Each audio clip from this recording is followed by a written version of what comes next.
तो आइए आज हम लोग सुनते हैं सूर्य देव की कथा।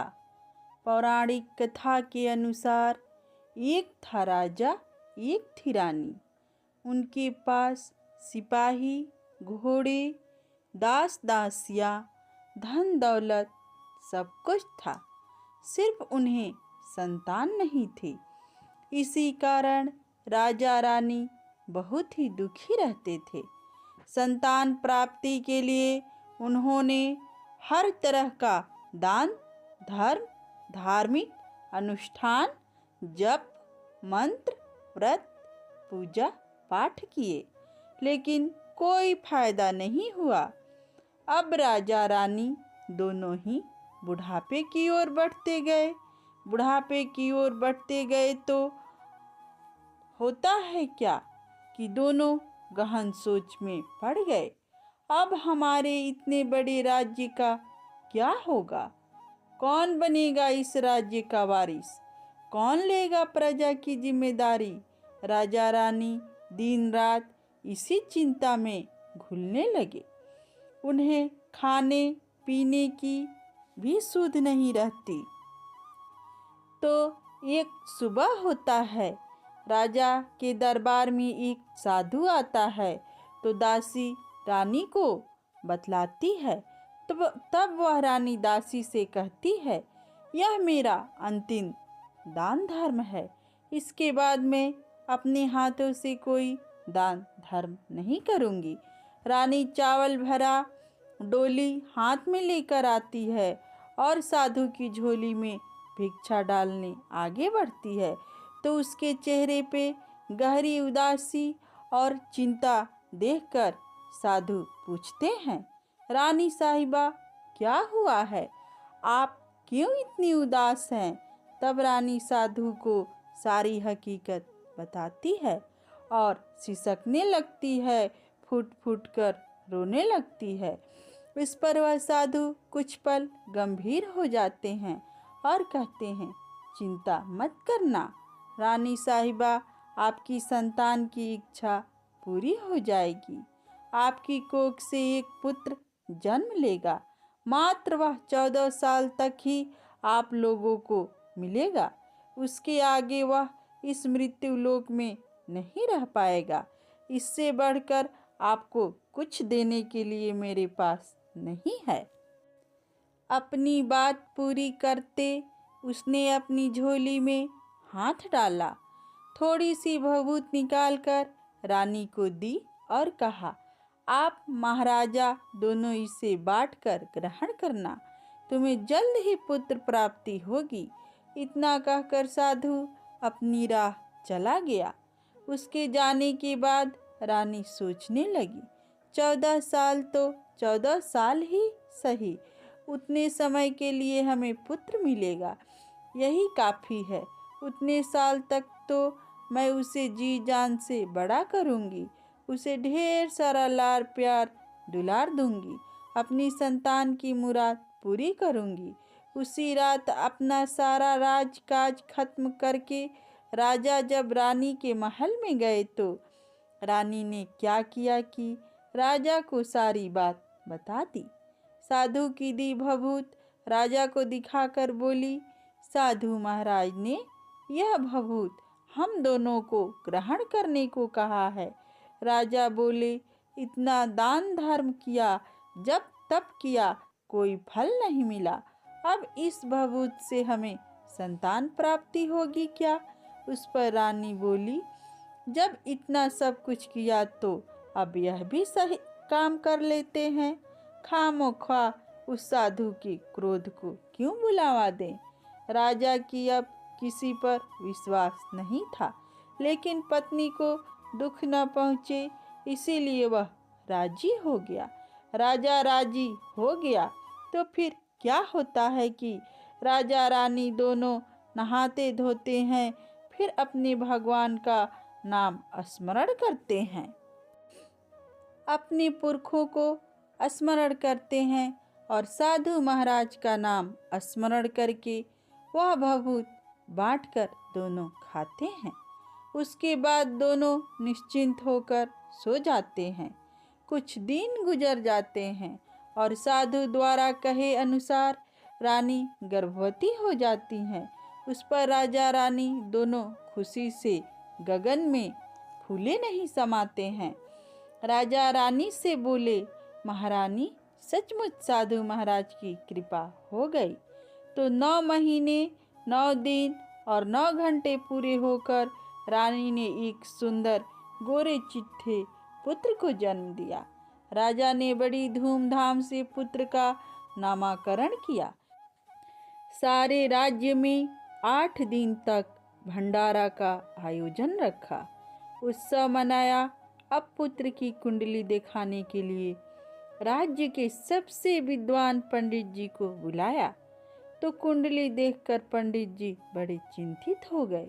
कहने लगे, महाराज, हमारा राजपुत्र सिर्फ 14 साल तक हमारे पास रहेगा।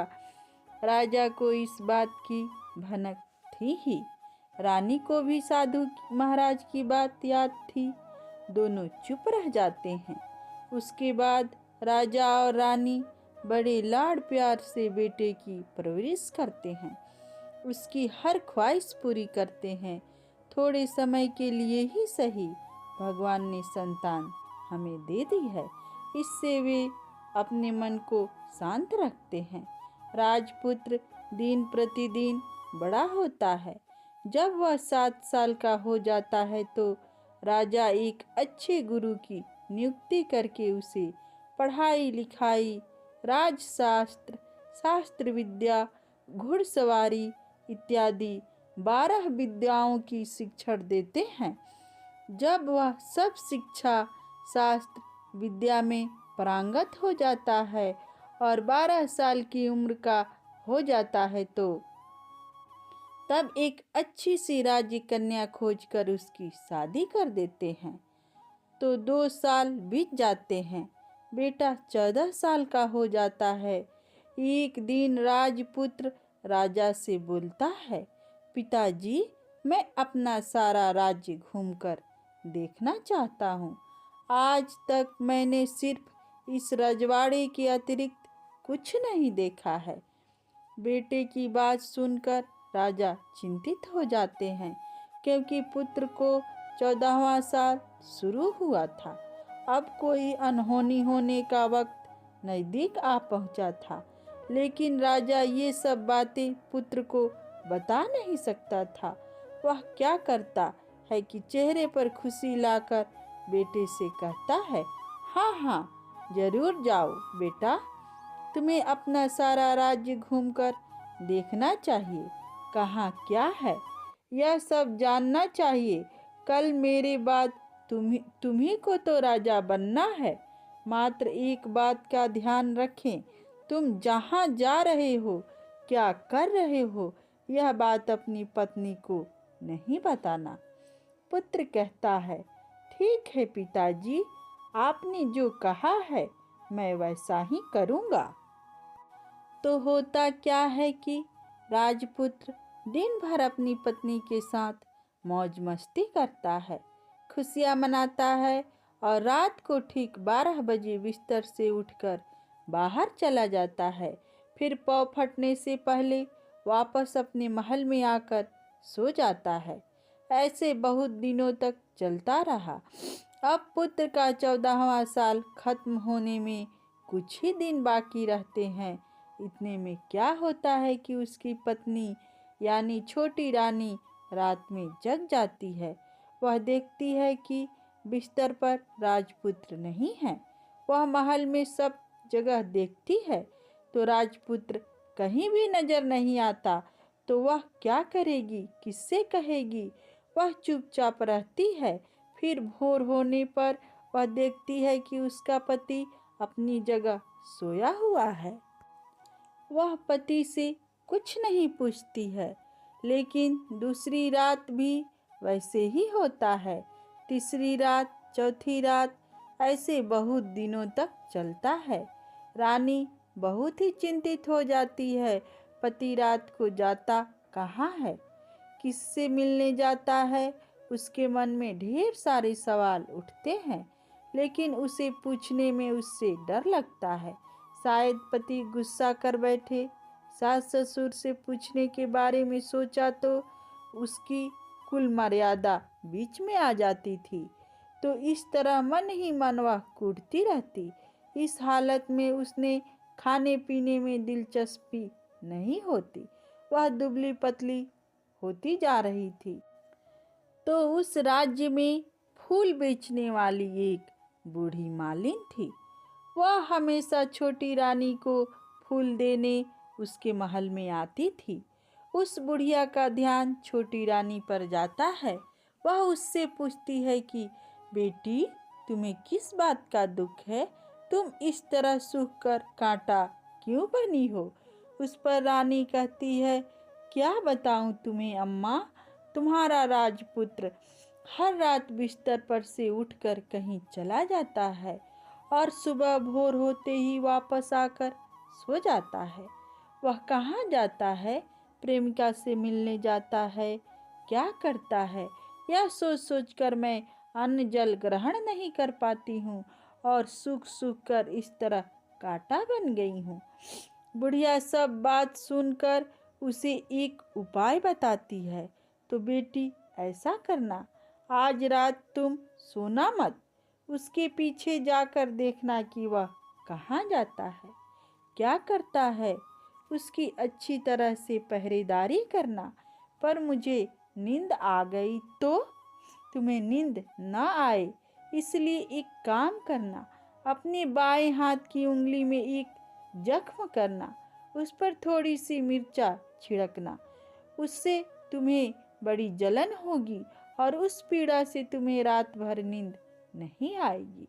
रानी बुढ़िया के कहे अनुसार करती है। उंगली की जलन से उसे बड़ी देर तक नींद नहीं आती है, लेकिन बाद में वह सो जाती है। दूसरे दिन सुबह बुढ़िया फूल लेकर उसके महल में पहुंचती है और पूछती है, क्या हुआ बेटी, देख पाई क्या पति कहाँ जाता है? रानी कहती है, नहीं अम्मा, पहले कुछ समय जलन के कारण मुझे नींद नहीं आई, पर कुछ देर पश्चात मैं सो गई। बुढ़िया कहती है, कोई बात नहीं, आज तुम उंगली पर पहले से ही थोड़ा जख्म करना और ज़्यादा मिर्चा लगाना। तो रानी वैसे ही करती है, परंतु वह सिर्फ पति के बिस्तर से उठकर बाहर निकलते वक्त तक जग पाई। उसके पीछे नहीं जा सकी क्योंकि उसकी आंखें उस समय तक मुद गई थी, यानी कि वो सो गई थी। दूसरे दिन बुढ़िया आती है तो उससे पूछने से पहले ही रानी रोककर कहती है, अम्मा, मैं आज भी उनकी पहरेदारी ठीक तरह नहीं कर पाई। बुढ़िया कहती है, रानी रो नहीं बेटी, सब कुछ ठीक हो जाएगा। तुम आज रात जख्म और बड़ा करना और उस पर ज़्यादा मिर्चा छिड़कना और एक काम करना बेटी, जब जाने के लिए निकलता है तो उसके रास्ता रोकना। बुढ़िया ने जैसे बताया रानी वैसे ही करती है। आज रात उसे नींद नहीं आती। पति रात 12 बजे बिस्तर से उठकर जब महल से निकलने के लिए चलने लगता है तो बुढ़िया ने उसे जैसे बताया वैसे ही करती है। दौड़कर जाकर पति का रास्ता रोकती है और कहती है, कहाँ जा रहे हो? किससे मिलने जा रहे हो? मुझे बताओ। राजपुत्र उसे समझाने की बहुत कोशिश करता है। देखो, अगर मैंने तुम्हें बताया तो मैं तुम्हें दोबारा नहीं मिल पाऊंगा। कोई बात नहीं, न मिल पाओ, लेकिन आप रात के समय कहाँ जाते हो यह मुझे पहले बता दीजिए। राजपुत्र निरुपाय हो जाता है। पत्नी के जिद के आगे उसकी एक नहीं चल पाती।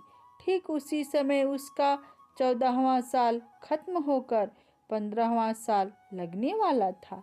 जो होता है वह हो जाने दो, वह सोचता है और कुछ चावल मंत्रों से सिद्ध करके पत्नी को देकर कहता है, इन चावलों के दानों को दोनों हाथों की मुट्ठी में पकड़ना।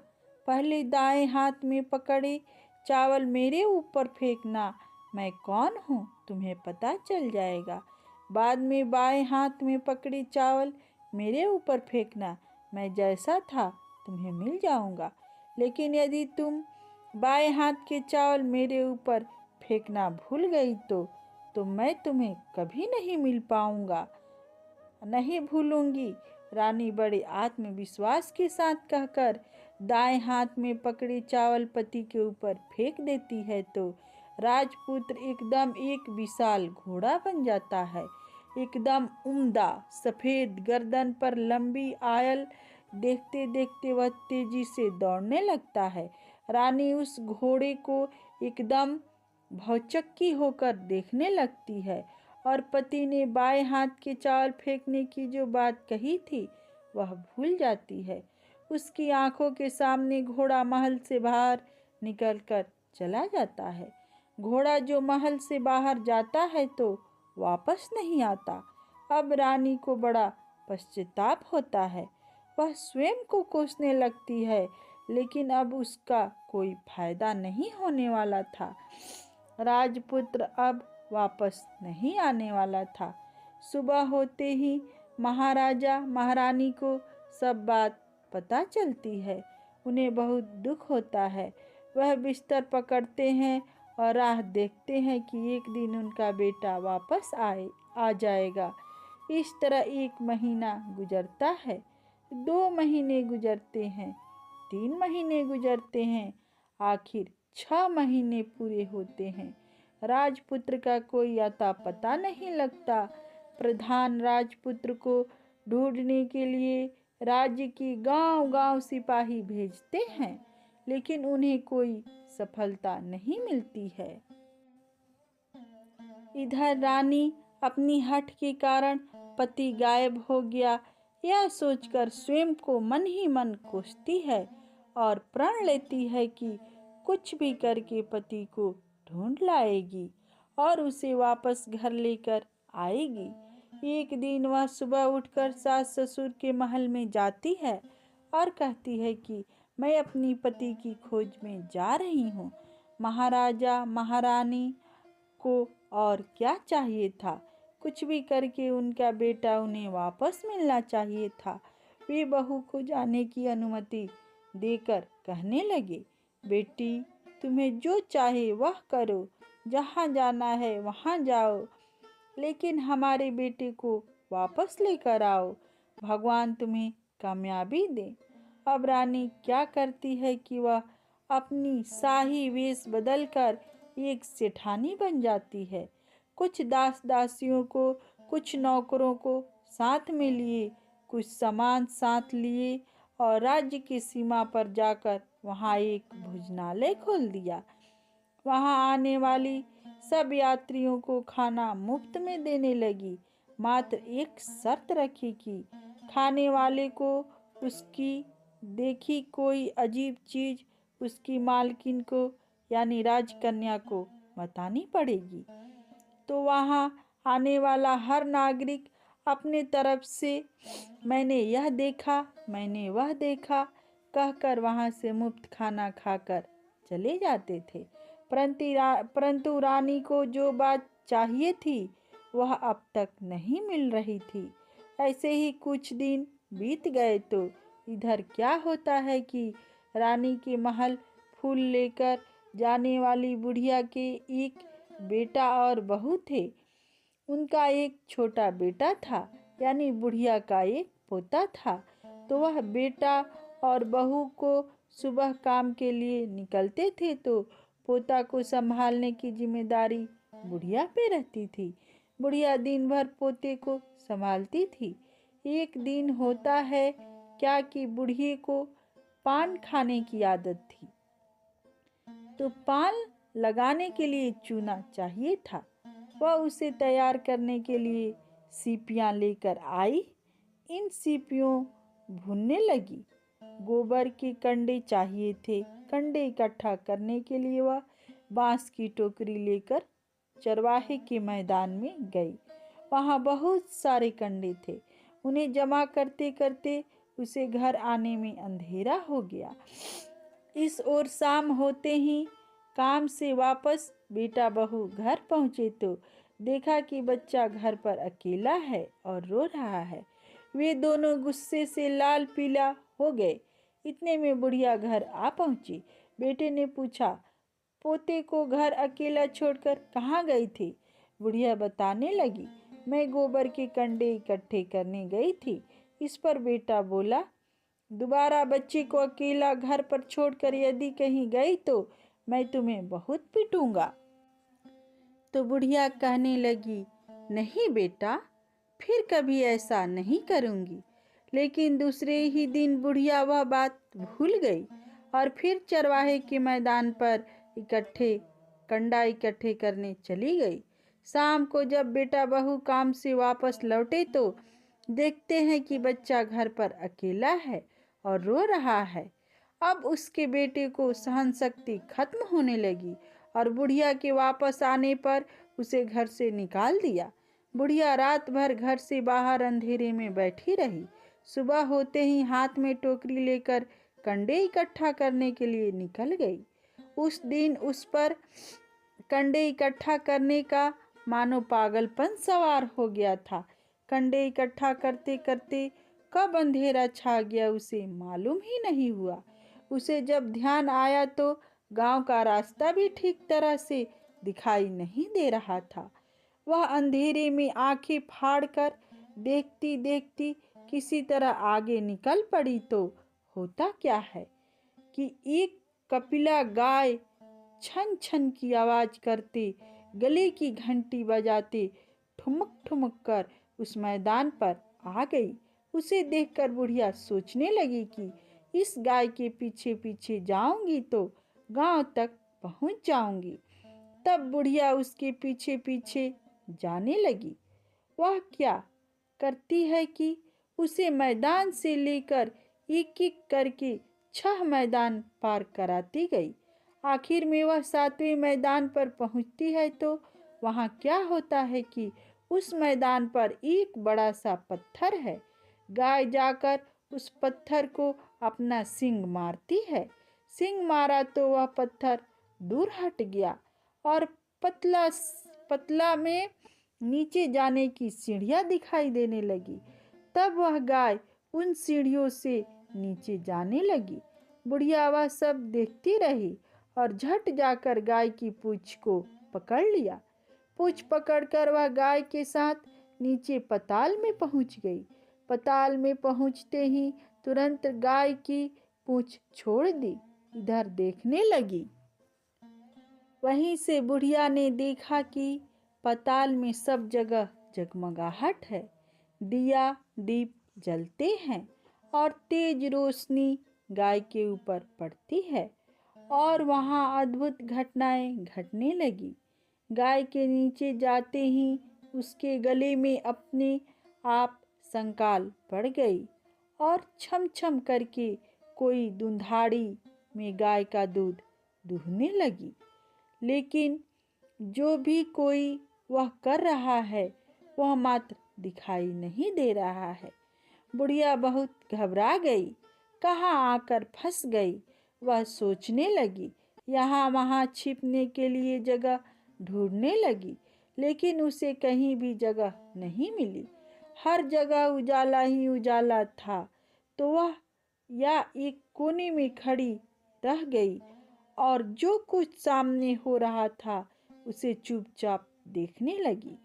कुछ पल के बाद वहां झट से एक उम्दा सफेद घोड़ा आया। वहां 2 कुंड थे। उसमें से एक कुंड में उस घोड़े ने छलांग लगाई और ऊपर आ गया। अब उसे राजपुत्र का रूप प्राप्त हो गया। राजपुत्र बनने के बाद उसने दूसरे कुंड के पानी में स्नान किया और वहां रखे नए कपड़े पहने। नजदीक ही एक सुंदर पलंग था, उस पर आकर बैठ गया। उसके सामने अपने आस-पास पकवाने की थाली आ गई, दूध की एक प्याली आ गई, पान सुपारी आ गए। उसके सामने एक दिया जलता रहा।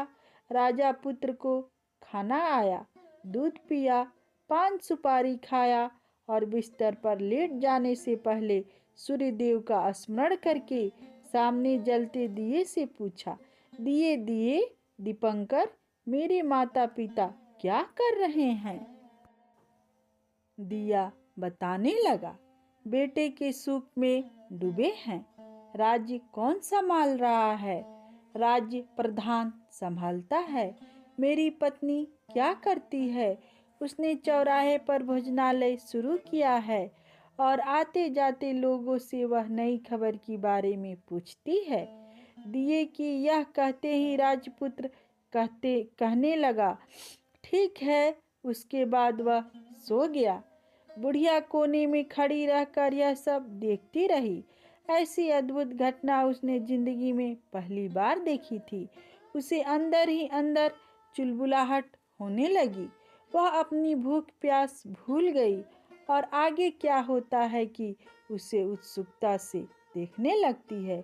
लेकिन उसके बाद और कुछ घटनाएं नहीं घटती। रात गुजर गई और सुबह हो गई। सुबह होने पर पलंग पर सोया राजपुत्र उठा और फिर से वह पहले वाले कुंड में छलांग लगाई तो अब वह फिर से घोड़ा बनकर कुंड से बाहर आ गया। बाहर आते ही वह तेजी से उस पताल नगरी से बाहर निकल गया। लेकिन वह कहाँ गया, बुढ़िया को कुछ पता नहीं चला। उसके बाद पिछली रात की तरह कोई उस गाय का छम छम करते दूध दोहने लगा। जैसे ही दूध दूहना खत्म हुआ कि उसके गले में संकाल अपने आप खुल गई और वह गाय तेजी से ऊपर जाने वाली सीढ़ियों की ओर भागने लगी। गाय को दौड़ते देखकर बुढ़िया सोचने लगी, अब गाय के साथ यहाँ से ऊपर जाने में ही समझदारी है, नहीं तो कोई मुसीबत आकर मेरे ऊपर टपक जाएगी। झट से उसने गाय की पूंछ पकड़ ली और गाय के साथ ऊपर आ गई। गाय जब ऊपर मैदान में पहुंची तो उस सुरंग का रास्ता अपने आप बंद हो गया और उसके मुंह पर एक बड़ा सा पत्थर पूर्वत खड़ा हो गया।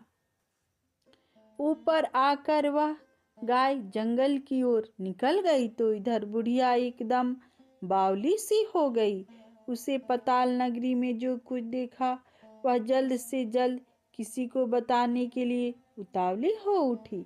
उसे एकदम याद आया कि नगर के सीमा पर कोई औरत भोजनालय चलाती है और नई बात बताने वाले को अच्छा खाना पीना मुफ्त में देती है। वह सोचने लगी कि क्यों ना मैं यह बात उस औरत को जाकर बताऊं। यदि उसे यह बात पसंद आ गई तो बाकी जीवन खाने पीने की झंझट से मुक्ति मिलेगी।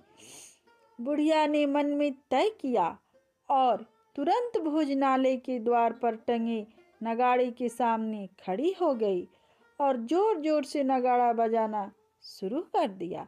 नगाड़े को इस तरह शोर सुनकर मालकिन यानी छोटी रानी मन में प्रसन्नता हो आती है, शायद कोई बड़ी बात लेकर आया है।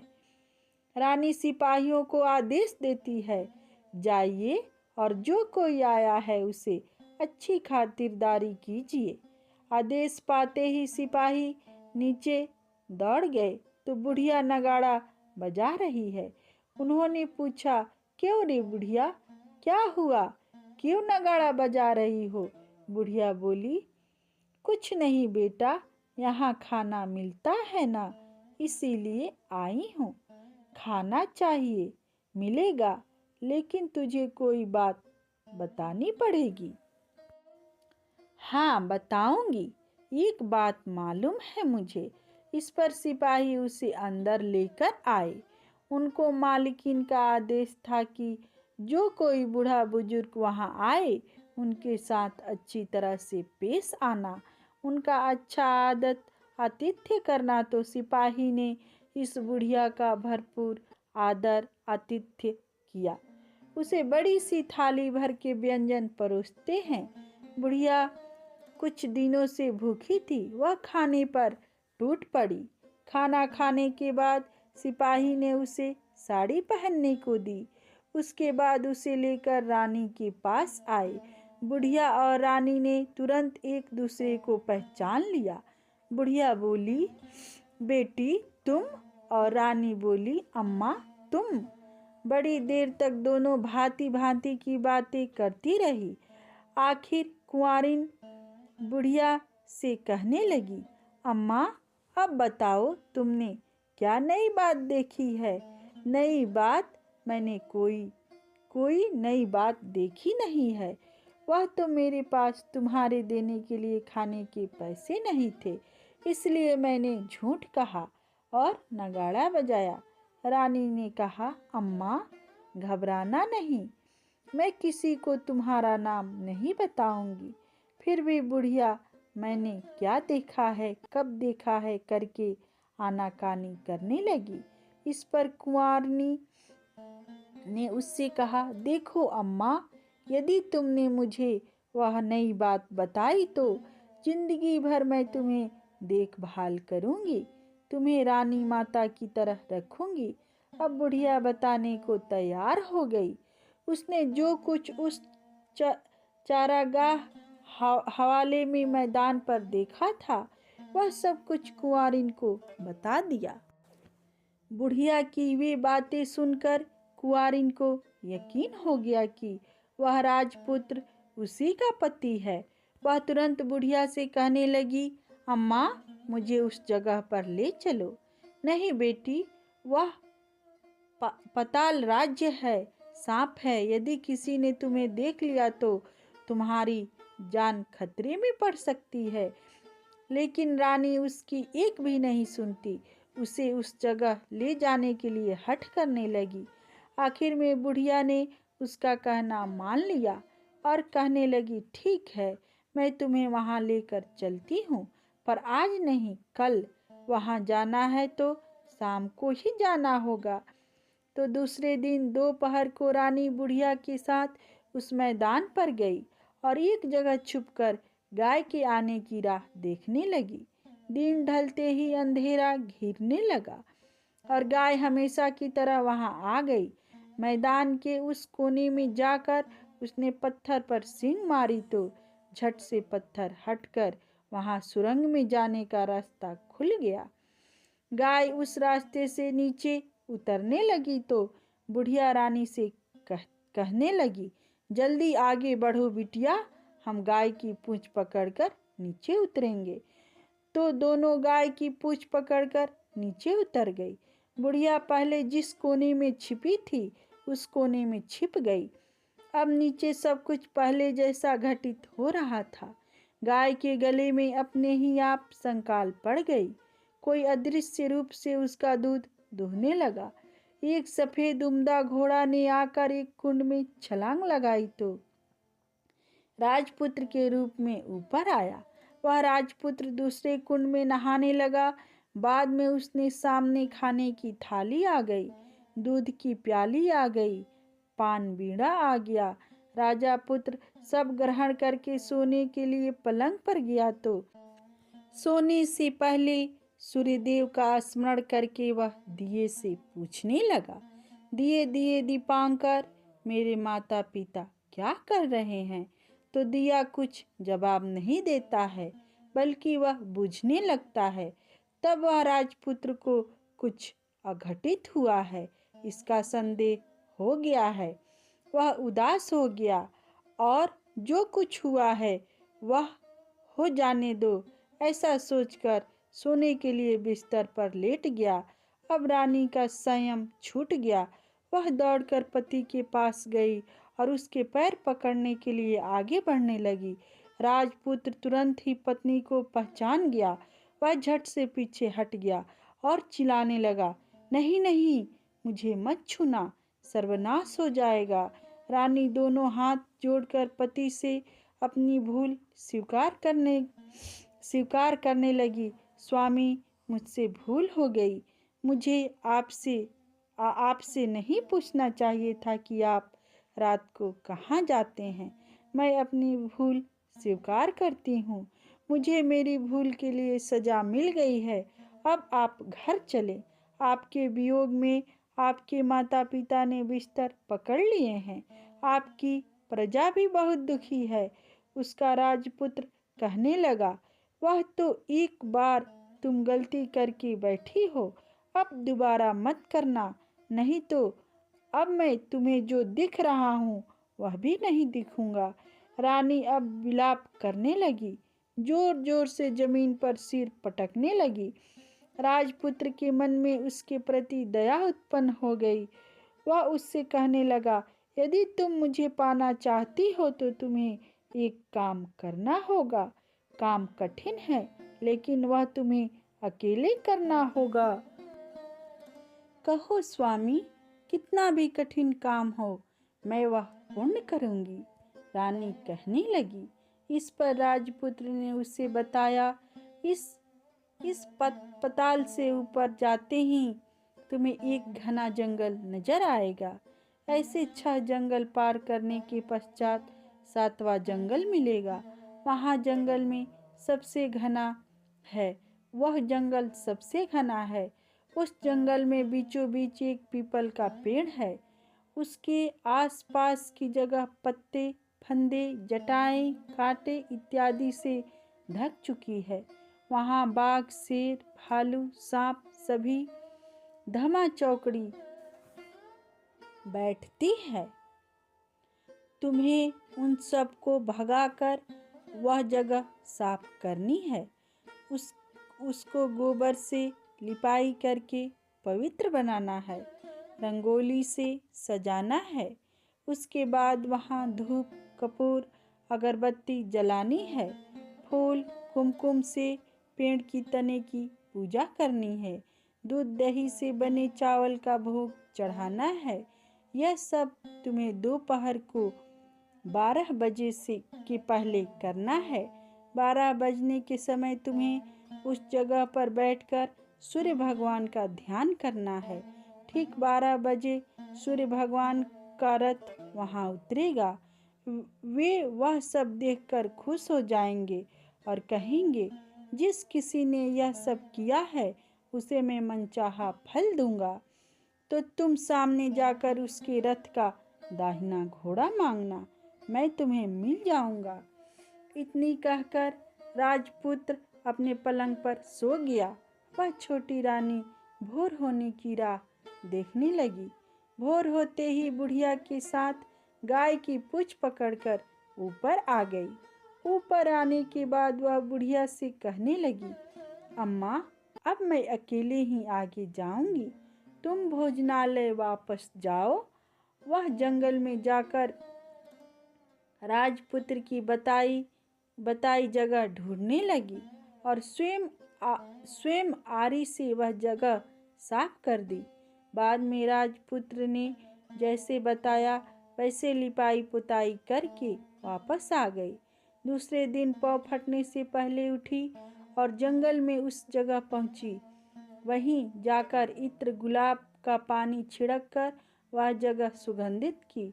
धूप अगरबत्ती जलाकर उसे पवित्र किया और पूजा की। सब सामग्री वहां तैयार रखकर सूर्य भगवान का ध्यान करने बैठ गई। जैसे पति ने बताया था, दोपहर के ठीक 12 बजे सूर्य भगवान का रथ उस पीपल के पेड़ पर आकर रुका।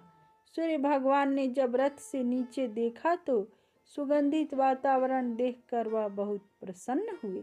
फिर वे बोले, जिस किसी ने यह काम किया है वह यहाँ आकर आज मुझसे कुछ भी मांगे, मैं उसे दे दूंगा। रानी ने जब यह शब्द सुने तो बिना समय गंवाए दौड़कर उनके सामने आ गई। उनका साष्टांग नमस्कार करके बोली, भगवान, वह मैं ही हूँ, मैंने यह जगह साफ की है। अच्छा, तो तुम्हें जो चाहिए वह मांगो। भगवान, मुझे आपके रथ का दाहिना घोड़ा चाहिए। सूर्य भगवान बोले, नहीं नहीं, मैं तुम्हें और कुछ दे सकता हूँ, लेकिन यह घोड़ा नहीं दे सकता। मेरे रथ के 12 घोड़े हैं, तुम चाहो तो कोई और घोड़ा मांग लो, लेकिन यह दाहिना घोड़ा नहीं, वह मैं तुम्हें नहीं दे सकता। छोटी रानी ने एक नहीं सुनी। वह सूर्यदेव से एक ही बात कह रही थी। वह दाहिना घोड़ा दे दीजिए, नहीं तो मैं आपके पैरों में गिरकर अपनी जान दे दूंगी। अब सूर्यदेव धर्म संकट में पड़ गए। उन्हें वचन दे दिया था, अब अपने वचन से पलट भी तो नहीं सकते थे। ठीक है, दे दिया तुम्हें घोड़ा, सूर्यदेव ने कहा। फिर एक बात और भी कही, देखो मैंने तुम्हें घोड़ा तो दिया है, लेकिन वह तुम्हें यहाँ नहीं मिलेगा, तुम्हें उसे पाताल में जाकर लाना होगा। रानी बोली, पाताल में ही क्या भगवान, मैं उन्हें पाने के लिए कहीं भी जा सकती हूँ। रानी को वचन देकर सूर्यदेव अपने मार्ग चले गए और इधर रानी जंगल से अपने भोजनालय में आ गई। फिर वह बुढ़िया को लेकर उस मैदान पर आ गई। जल्दी शाम हो गई। शाम होते ही वह गाय आ गई। उसने सींग मारकर सुरंग का पत्थर हटाया तथा नीचे उतरने लगी।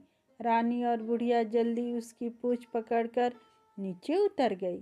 नीचे पाताल में सब घटनाएं पहले की तरह घटने लगी। घोड़े का एक कुंड में नहाकर राजपुत्र बन जाना, नहा धोकर पलंग पर जाकर बैठना, तो उसे खाने की थाली, दूध की प्याली आना, पान का बीड़ा आना। लेकिन आज एक बात नहीं घटी। आज 2 थाली, 2 दूध की प्याली, 2 पान बीड़े उसके सामने आए। वह कुछ नहीं बोला। अपने हिस्से की थाली खाकर, दूध पीकर और पान का बीड़ा चबाकर वह सोने चला गया और हमेशा की तरह दिया से पूछने लगा, दिए दिए दीपांकर, मेरे माता पिता क्या करते हैं? दिए ने बताया, वे दोनों तुम्हारे शोक में मरने की स्थिति में पहुंच गए हैं। ऐसा झट से उसकी आंखों में आंसू टपकने लगे। फिर वह पूछने लगा, दिए दिए दीपांकर, मेरा राज्य कौन चला रहा है? तुम्हारा राज्य प्रधान चला रहा है। वह सब कुछ हड़प चुका है। वह प्रजा पर अत्याचार कर रहा है।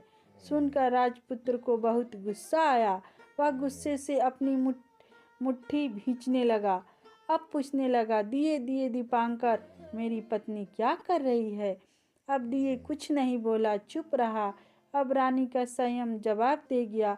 वह दौड़कर पति के गले लग गई। अब मैं तुम्हें मिल गया, राजपुत्र कहने लगा। सच कहते हो, अब आप फिर से घोड़ा तो नहीं बनोगे ना? नहीं, दोबारा घोड़ा नहीं बनूंगा। तुमने जो इतने सारे कष्ट उठाए हैं मुझे पाने के लिए, इसीलिए सूर्यदेव ने मुझे सदा के लिए घोड़े के जन्म से मुक्त कर दिया है।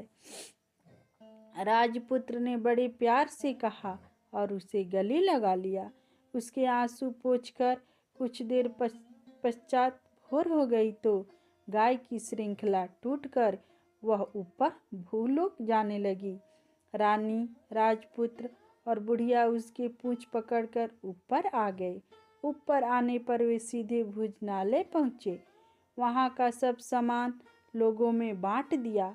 उसको ताला लगाकर अपने राज्य में लौट गए। राजपुत्र वापस आता और उसके तेवर देखकर प्रधान घबरा गया। राजपुत्र ने उसे बंदी बनाकर कैद खाने में डाल दिया और अपने राज्य के बागडोर अपने हाथ में ले ली। उसके बाद वह अपने माता पिता को मिलने उनके महल में गया। तब राजपुत्र क्या देखता है कि उसके माता पिता उसके शोक में अस्थि पंजर बन गए हैं। पुत्र को वापस आया देखकर मरणसन्न राजा रानी की आंखें से टप टप आंसू बहने लगे। इन दोनों ने पुत्र को गले लगाया, उसे प्यार से सहलाया। इतने होने के बाद उनके सेहत में एकदम सुधार आने लगा। वे अब बिस्तर से उठकर बैठ गए हैं। पुत्र को आशीष देने लगे। राजपुत्र के आने की खबर तुरंत राज्य भर में फैल गई। प्रजा खुशी से फूले नहीं समाई। प्रजाजन राजमहल के सामने इकट्ठे हो गए। राजपुत्र ने भी उन्हें दर्शन दिए और आज से उन्हें कोई दुख नहीं पहुंचाएगा, ऐसा वचन भी दिया। अब राजा अपने पुत्र का राज्याभिषेक करके उसे सिंहासन पर बिठाता है और बहू को महारानी का दर्जा देता है और स्वयं अपनी पत्नी के साथ ईश्वर स्मरण करते खुशी से दिन बिताता है। महाराजा बना राजपुत्र अच्छी तरह से राज्य चलाने लगा और अपनी पत्नी के साथ सुख शांति से जीवन व्यतीत करने लगा।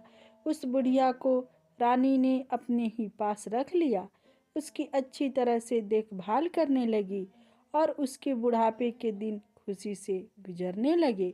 तो सब कोई प्रेम से बोलिए सूर्य भगवान की जय।